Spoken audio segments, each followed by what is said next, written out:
ಕುಡುಕರ ತಾಣವಾಗಿ ಮಾರ್ಪಟ್ಟ fast food ಇರುವ footpath ಜಾಗ, ಕಣ್ಮುಚ್ಚಿ ಕುಳಿತ ಅಧಿಕಾರಿಗಳು.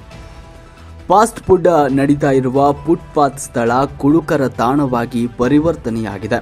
ಕುಡುಕರ ಹಾವಳಿಗೆ ಸ್ಥಳೀಯರು ಬೇಸತ್ತಿದ್ರೂ ಕೂಡ ಅಧಿಕಾರಿಗಳು ಮಾತ್ರ ಕಣ್ಮುಚ್ಚಿ ಕುಳಿತಿದ್ದಾರೆ. ಹಾಪ್ಕಾಮ್ ಗೋಡೆಯನ್ನ ಬಳಸಿಕೊಂಡು ಮೇಲ್ಚಾವಣಿ ನಿರ್ಮಿಸಿಕೊಂಡ ಮದ್ಯ ವ್ಯಸನಿಗಳು ಹಾಡು ಹಗಲೇ ಫುಲ್ ಟೈಟ್ ಆಗಿ ಇಲ್ಲಿ ಮಲಗ್ತಾರೆ. ದುರ್ವಾಸನೆಯಿಂದಾಗಿ ಸಾರ್ವಜನಿಕರು ಇತ್ತ ಸುಳಿಯಲು ಕೂಡ ಮುಜುಗರವನ್ನ ಪಟ್ಕೊಳ್ತಾ ಇದ್ದಾರೆ. ಮೇಲ್ಚಾವಣಿಯ ಕೆಳಗೆ ಮದ್ಯದ ಬಾಟಲ್ಗಳು ತುಂಬಿಕೊಂಡಿವೆ. ಗಲೀಜಿನಿಂದ ತುಂಬಿದ್ರೂ ಕೂಡ ಪಾಲಿಕೆಯೇ ಯಾವುದೇ ಅಧಿಕಾರಿಯಾಗಲಿ ಸಿಬ್ಬಂದಿಗಳಾಗಲಿ ಇತ್ತ ಕಡೆ ಸುಳಿತಾ ಇಲ್ಲ. ಇದು ಮೈಸೂರು ನಗರದ ಪ್ರತಿಷ್ಠಿತ ಗೋಕುಲಂ ಬಡಾವಣೆಯಲ್ಲಿ ಕಂಡುಬರುವ ದೃಶ್ಯ. ಸಮೀಪದಲ್ಲಿ ವಿವಿಪುರಂ ಪೊಲೀಸ್ ಠಾಣೆ ಇದೆ.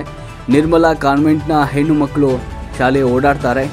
ಅಲ್ಲಿರುವ ಹಾಪ್ಕಾಮ್ ಗೋಡೆಗೆ ಹೊಂದಿಕೊಂಡಿರುವಂತೆ ಮೇಲ್ಚಾವಣಿ ನಿರ್ಮಿಸಿಕೊಂಡಿರುವ ಕುಡುಕರು ರಾಜಾರೋಷವಾಗಿ ಕುಡಿದು ಸ್ಥಳದಲ್ಲೇ ಗಡದ್ದಾಗಿ ಮಲಗುತ್ತಾರೆ.